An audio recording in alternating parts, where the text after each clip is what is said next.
reflection of what I'm feeling and thinking and going through. The past, the present, the future.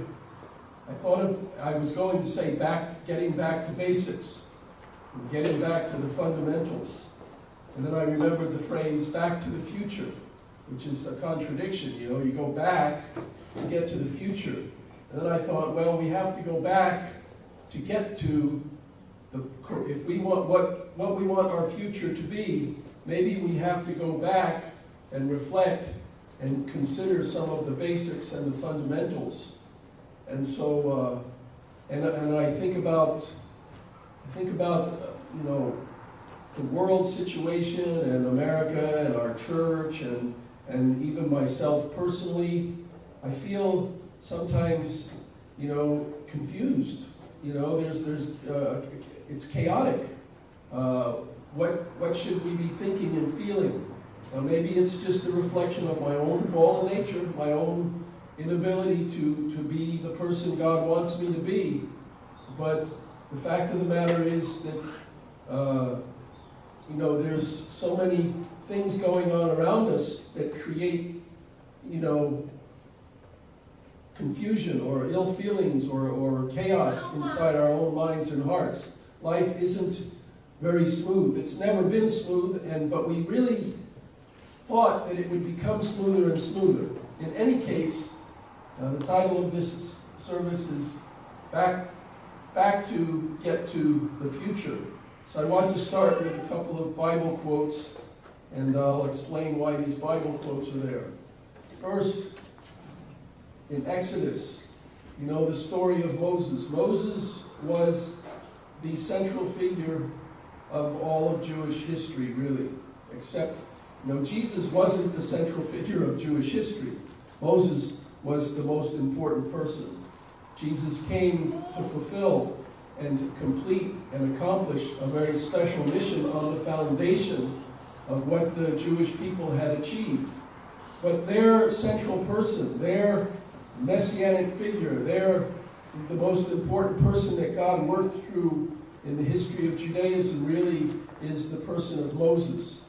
And Moses, in the beginning, was born into a situation where his mother had to abandon him, put him in a reed boat.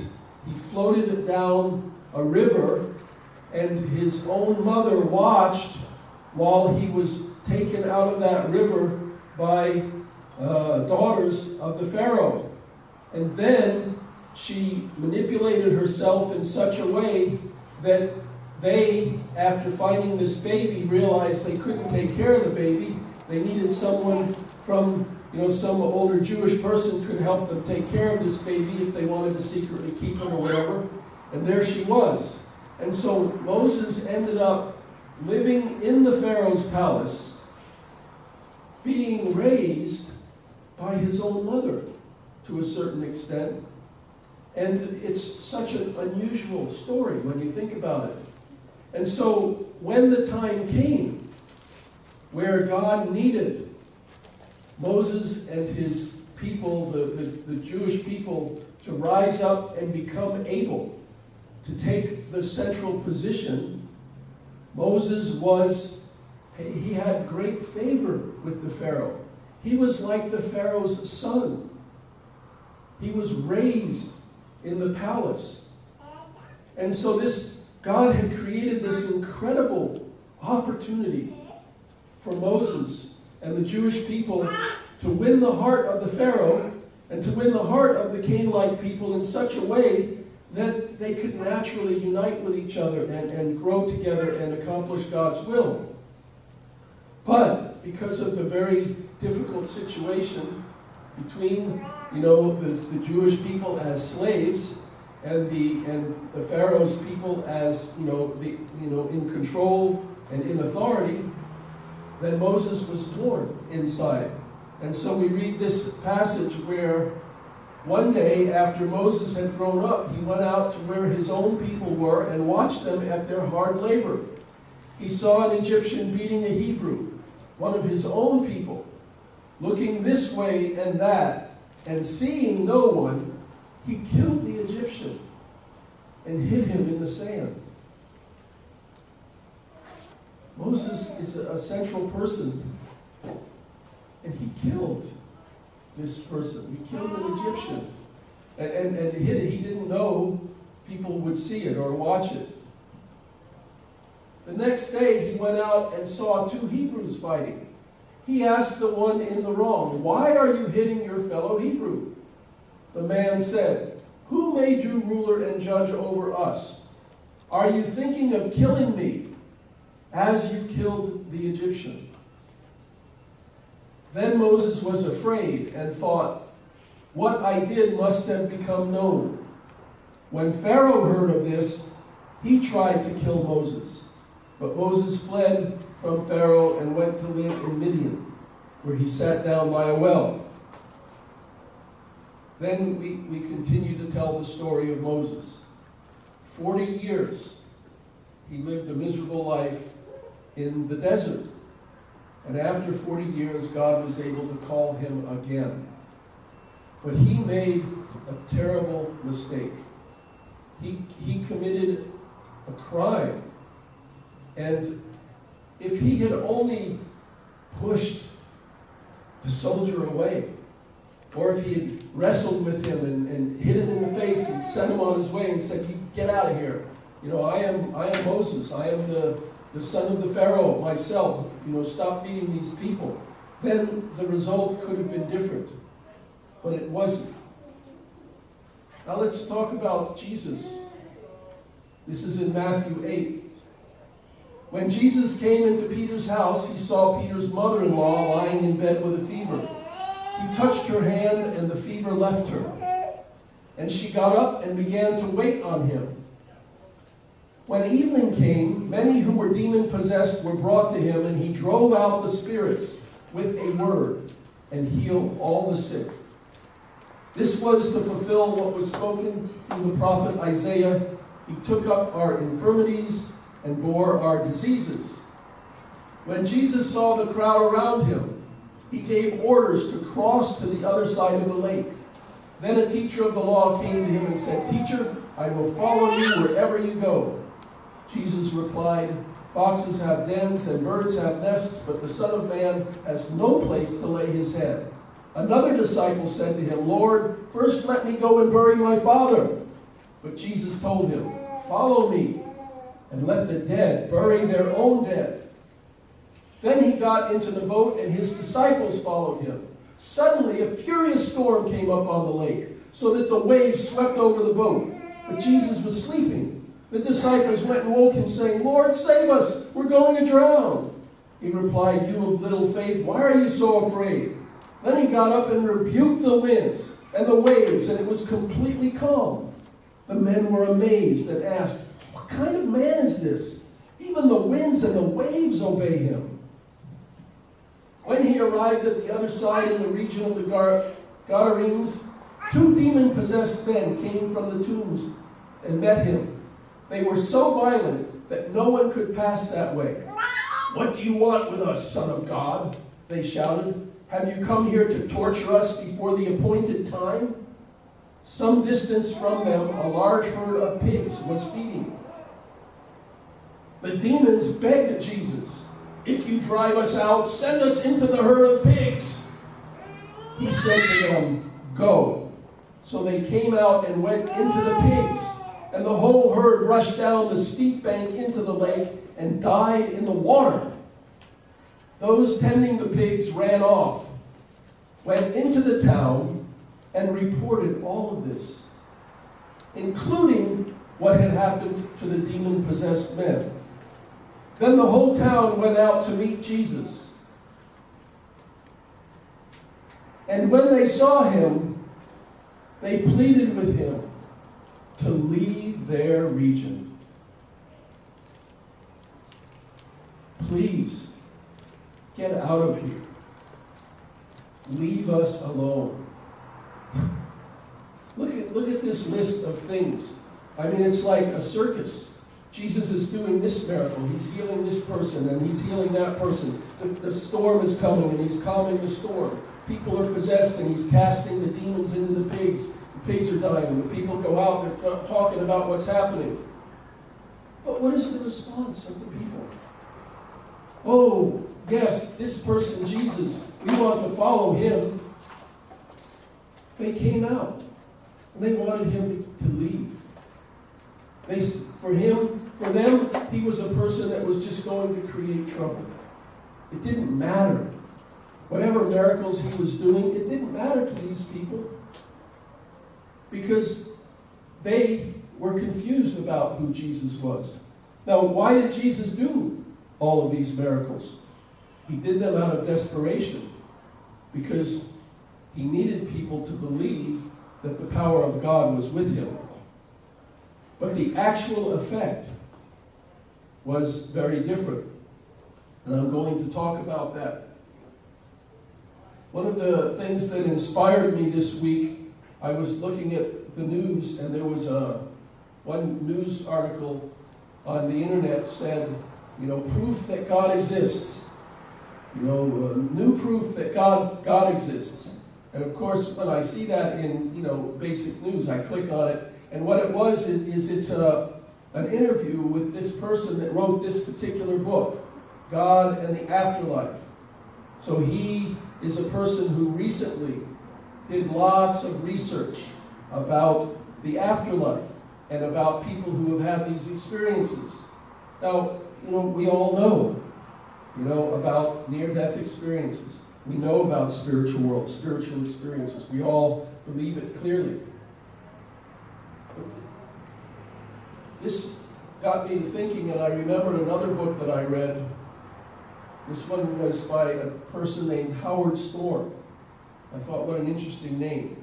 And this particular book, which I have in my possession, is a little bit unique in the fact that this person's experience was not all beautiful and wonderful. This person who experienced this near-death experience, first, he experienced real hell. And in his book, he talks about, he was an atheist. He was an art professor. And he was traveling with his wife. He was an elderly man. I think he was in his 50s.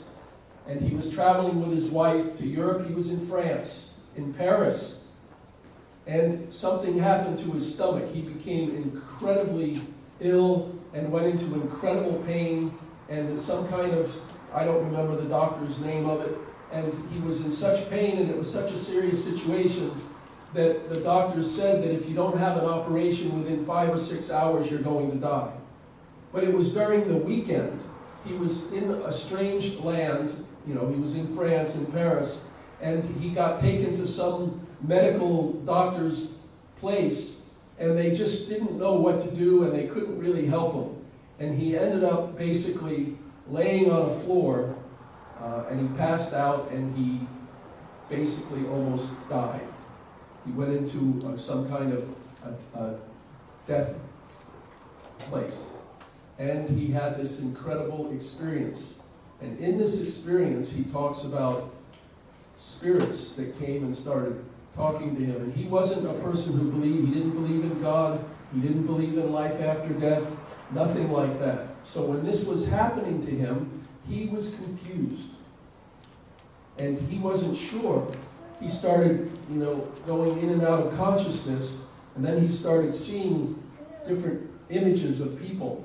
And these people started talking to him, and they started saying, "Come with us, come with us, Howard."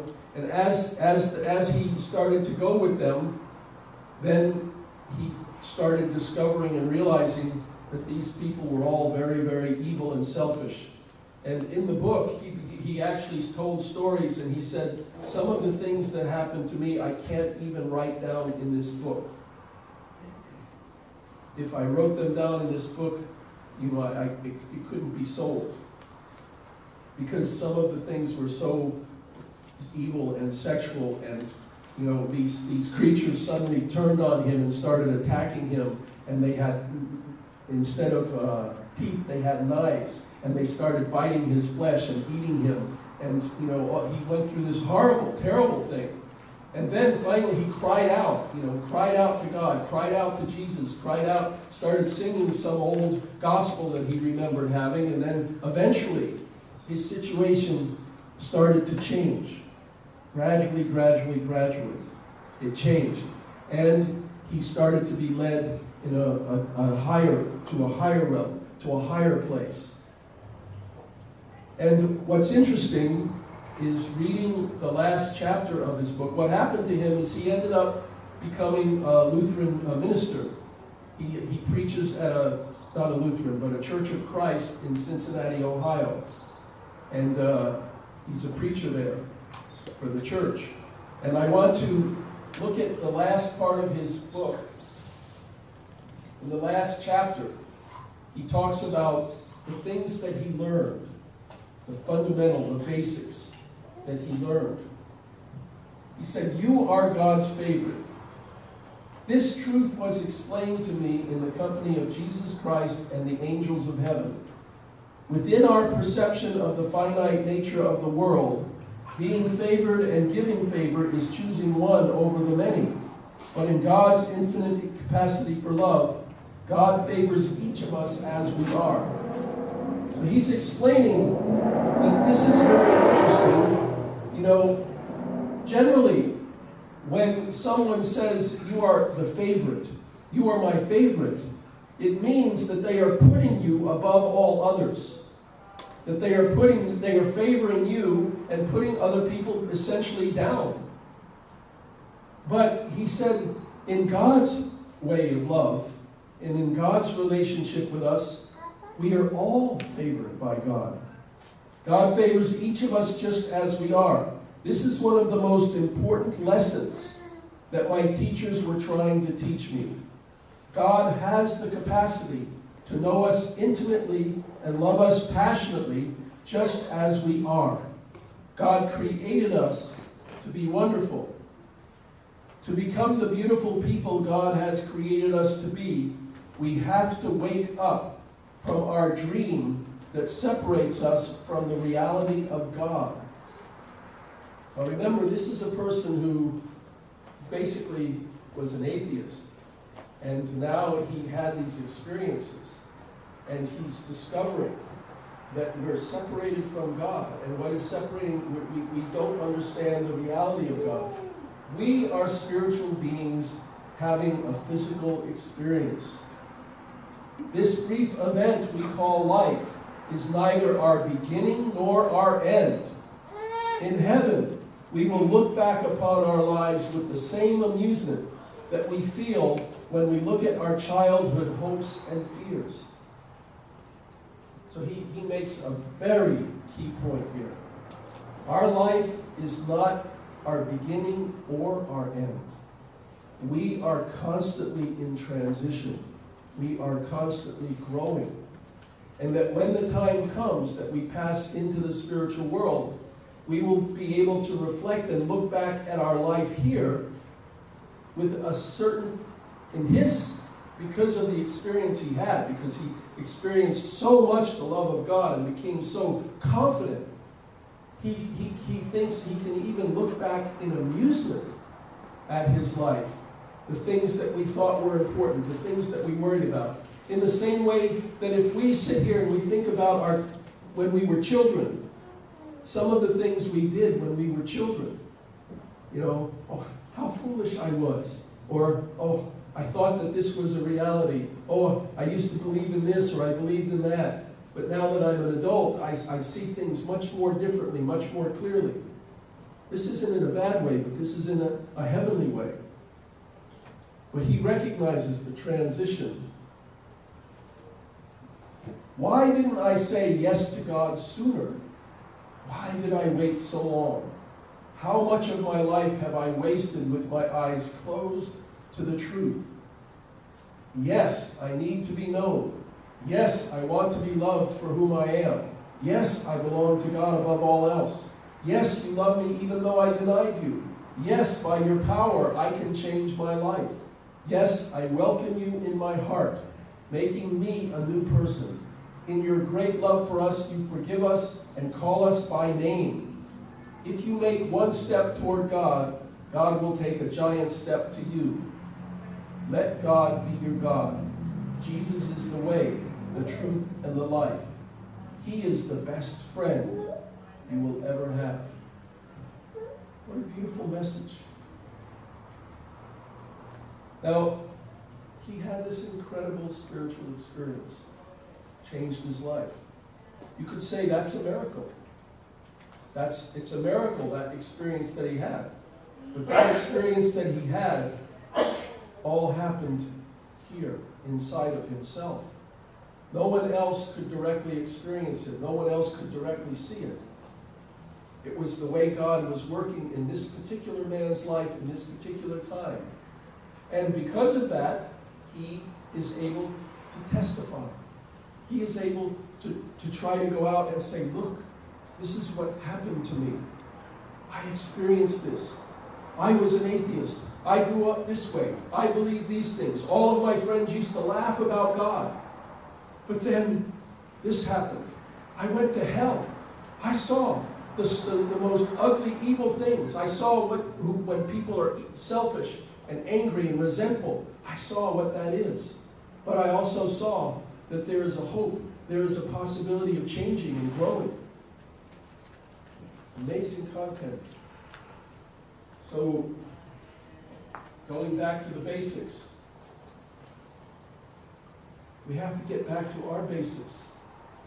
And I'm again reminded, I looked at these, this is when True Father first came to America.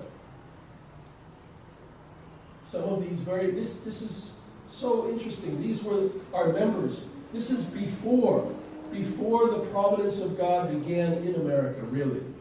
Father came to America in 1971 to live here and began the speaking tours.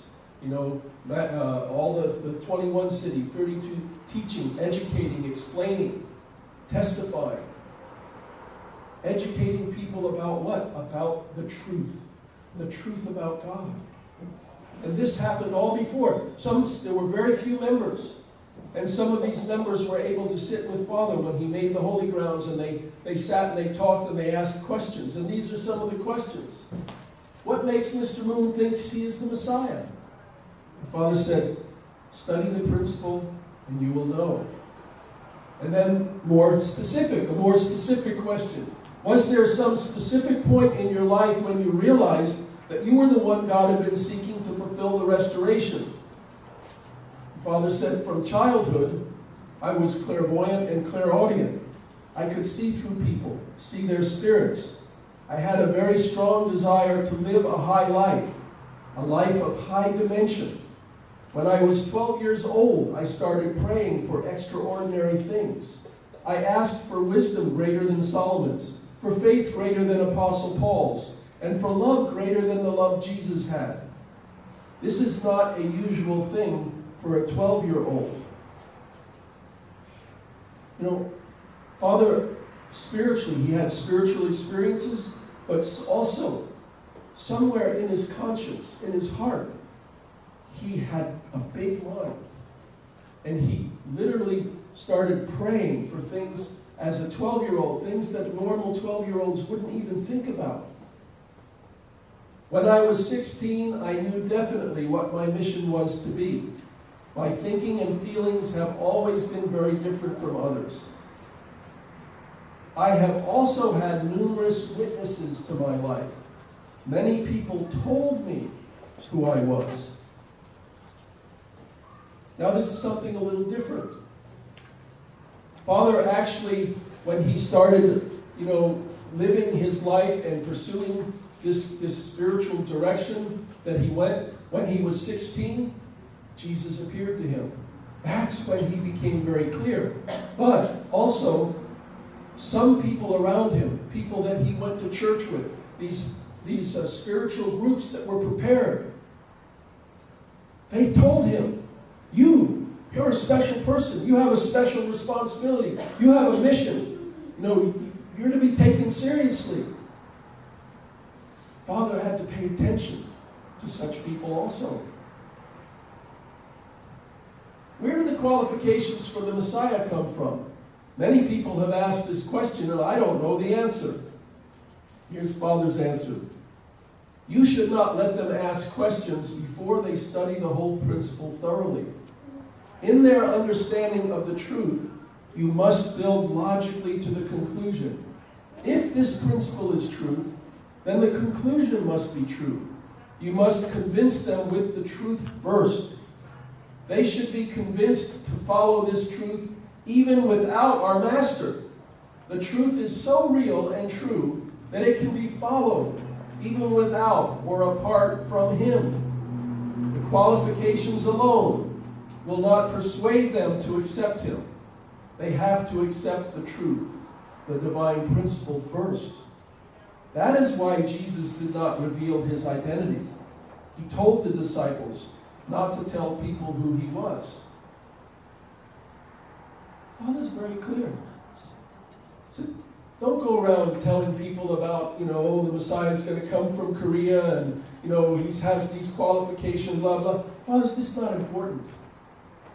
So let people study the principle. Let people study the teaching. Then, when people study the teaching, then as they learn and they digest this truth and they begin to have give and take with it, then these questions can come up and then they can understand the answers to these questions naturally. Then Father said, what kind of Messiah are they expecting? What are the qualifications they expect? Father kind of throwing it back. Well, what do they want? What do the people want from the Messiah? And then this person says, did I understand you correctly? Did you say that if they believe in the principle, they don't have to believe in the Messiah? Father said, no. I meant you should teach them the truth thoroughly, and they should follow the principle by all means, even though there were no person behind it. They should find the conclusion, the being of the Messiah by themselves, through the principle. They should find his mission or his personality through their understanding of the truth.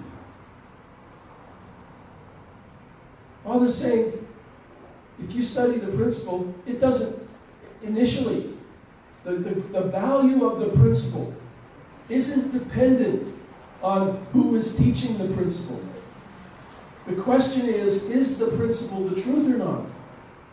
If the principle is the truth, then the logical conclusion would be, wow, I really want to find out who began teaching this first.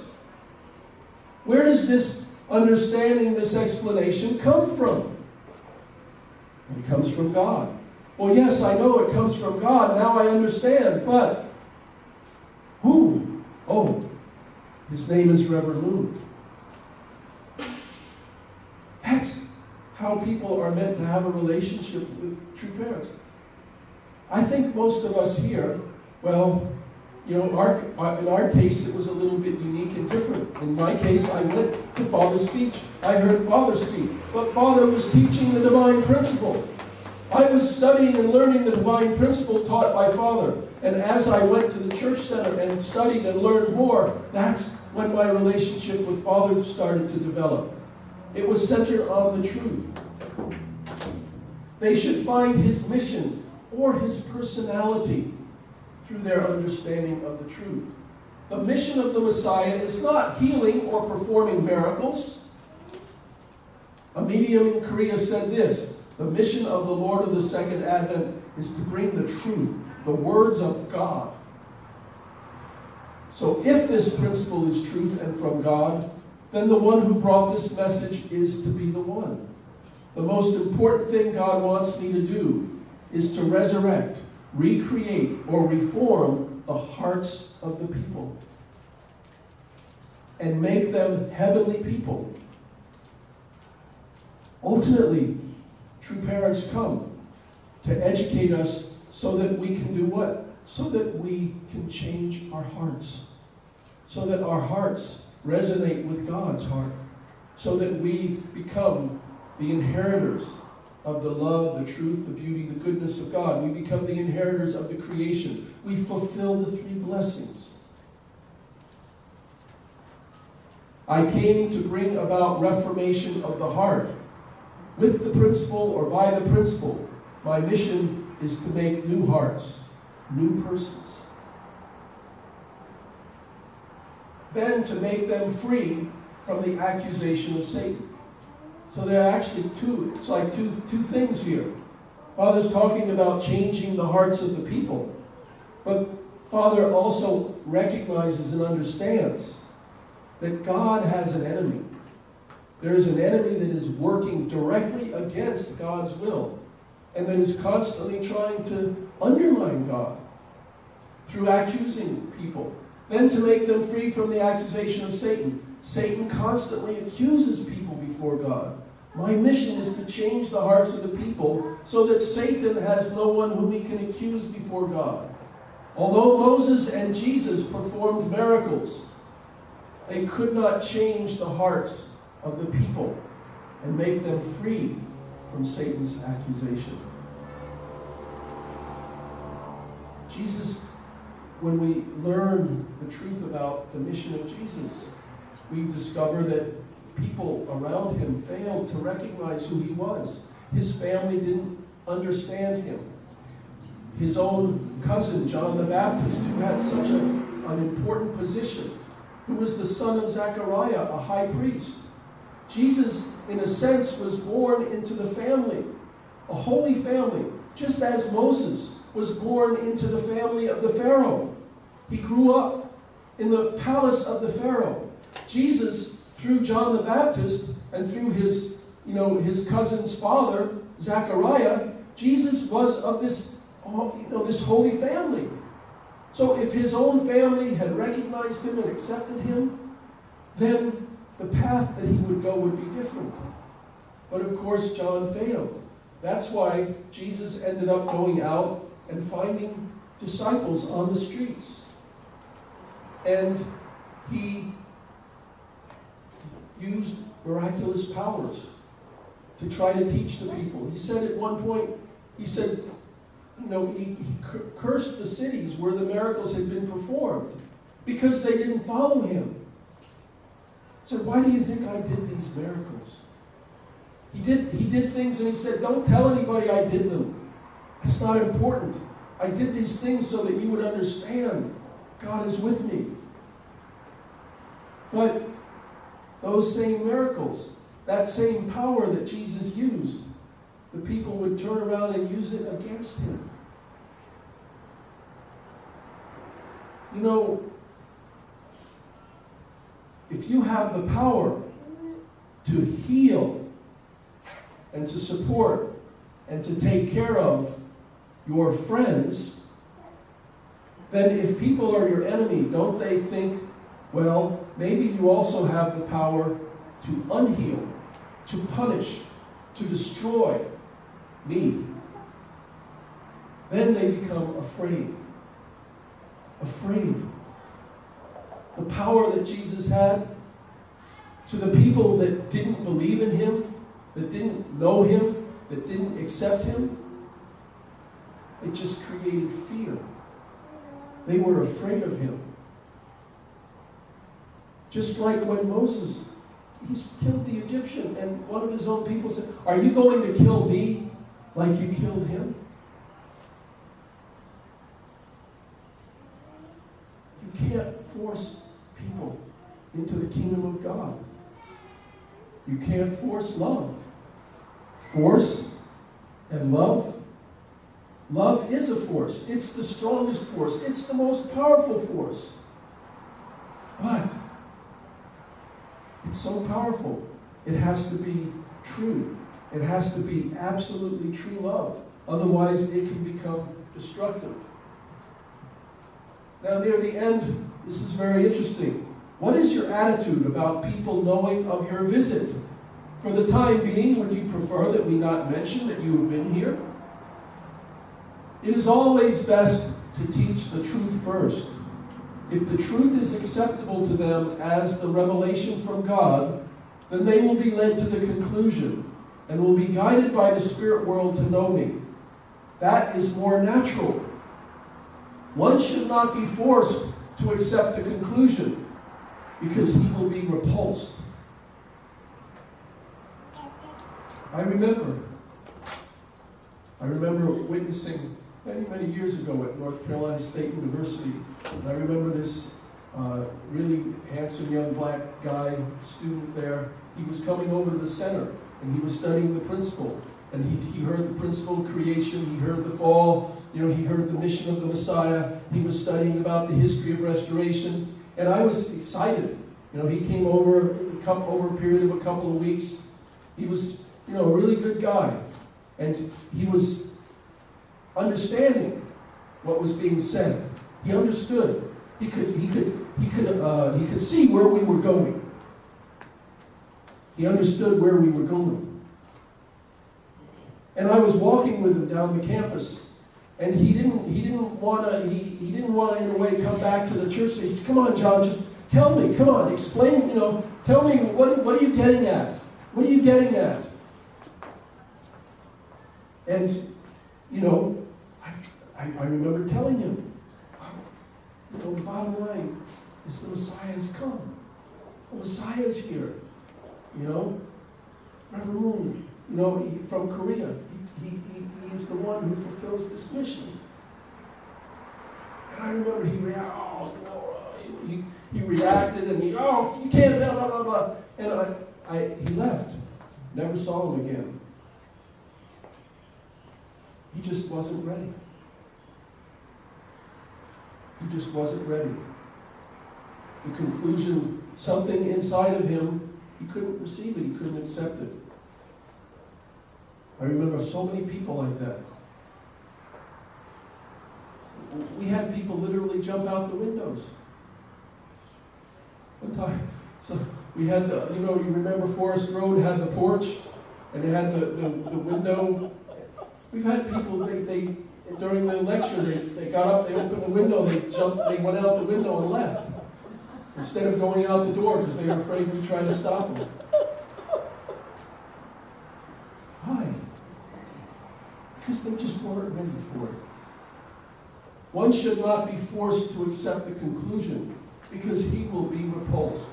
Teach the principle first, intellectually, and guide the student to the spiritual experience by having him read books on the spirit world or taking him to a medium. Of course, True Father comes from a place in Korea. Obviously, they're much more open to the idea of mediums and things. But and also, when Father first came to America, you remember hearing the story about the meetings with the mediums, Arthur Ford. Father put some authority in that, for better or for worse. But the point is, Father's saying, look, study the principle. Then read books about the spiritual world, or go to a medium. Have some kind of a spiritual experience. Let the student have their own experience. They must understand this on their own. Help him to have a spiritual experience if possible. In this way, we lead the student to find the conclusion by himself. It is most thrilling for them. When you discover the most precious thing by yourself, you will not lose it, and you really know its value. But if you are told, you cannot see the value. We often lecture without giving the final conclusion. Once they accept the truth without doubt, then they will also accept the conclusion. But if they are not sure about the content of the truth, then it is no use. It's no use. If someone wants to believe something, they believe it. If someone has some kind of a barrier inside their mind and their heart spiritual, it is real. It is there. And until that changes, then it doesn't matter how much you go around telling people Reverend Moon is the Messiah or whatever, or how real he is as the Messiah. For that person, Reverend Moon certainly is not the Messiah. They are not the true parents. They only become the true parents if people discover that they are the true parents. Once they reject But if they are not sure about the content, then it is no use. Because it is so precious, we are very slow to present it. Another thing, once they reject the conclusion, they will not be open-minded. We don't want people to stumble. Often people will want to know not only the conclusion, but the person we mean as well. We must be very careful. It is all right to say Sun Myung Moon has been here, but don't say who he is. 1965. If we really pray and really reflect on these words, and we understand who we have become, because we lived for 40 years with true parents. Father educated us, he taught us, but most importantly, he gave the blessing. He gave the blessing. He made us into his sons and his daughters. He allowed us to inherit. We inherited the role of being the representatives of true parents. We are the true parents to the people, to our own relatives, to our friends, to our neighbors, to whoever. And the principle is the same. It's the same principle. Specifically and generally. There's the specific principle, the divine principle, and there's the general principle. The principle is people have to learn things on their own, in their own time. But when you look at what's happening around the world. All kinds of people having incredible experiences, spiritual experiences, and also very evil events taking place. But this person had this very terrible, awful, evil experience in the beginning of his near-death experience. I explained he was an atheist, got sick in France, almost died. He was a professor, an art professor with his wife. And when he first went into the spiritual world, all these evil people came, and he went through hell. As I said, there were things, he said in this book, there are things that happened to me I cannot write in this book. If I wrote them in this book, they couldn't sell this book on their shelves. Then it turned around, and he met Jesus, and he met angels, and his life changed, and now he's... That is reality.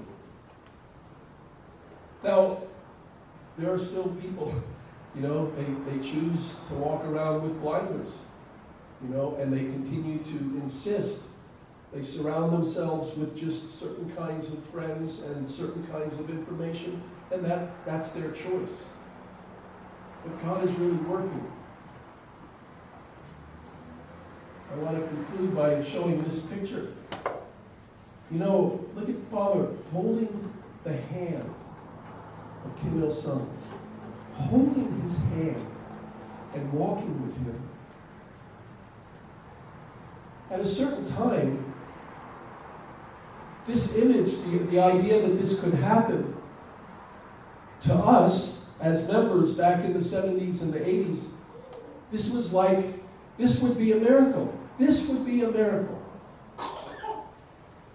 As strongly as we stood up and talked about how communism is such a terrible, awful problem, and as much as Father was hated by such communist groups and organizations, who would have thought that Father would be able to travel back and to meet and to eat and stand and hold hands with this man? This is the proof. To other people, it doesn't matter. It's just a picture. Oh, it's some kind of, maybe it's photoshopped, or who cares? Reverend Moon went to North Korea, so what? But we who are here in this room, we need to understand and recognize. And God is asking us to go back to the basics. It's very simple. Again, it's as simple as true love. Father told us we have inherited everything from true parents. Because of our faith, because we are the faithful ones, because we trusted, because we made the effort, God blessed us Many of us He blessed 34 years ago in Madison Square Garden. Some of us He blessed later. In any case, we were made the sons and daughters of God and true parents. So just like Howard Storm, this man, he had to go into the spiritual world and directly experience this, and he comes out, he says, I am the Son of God. Jesus is the best friend you could ever have. And God loves us unconditionally. He knows that. In the bone of his bone, he knows that from this direct experience. All of us are meant to understand this.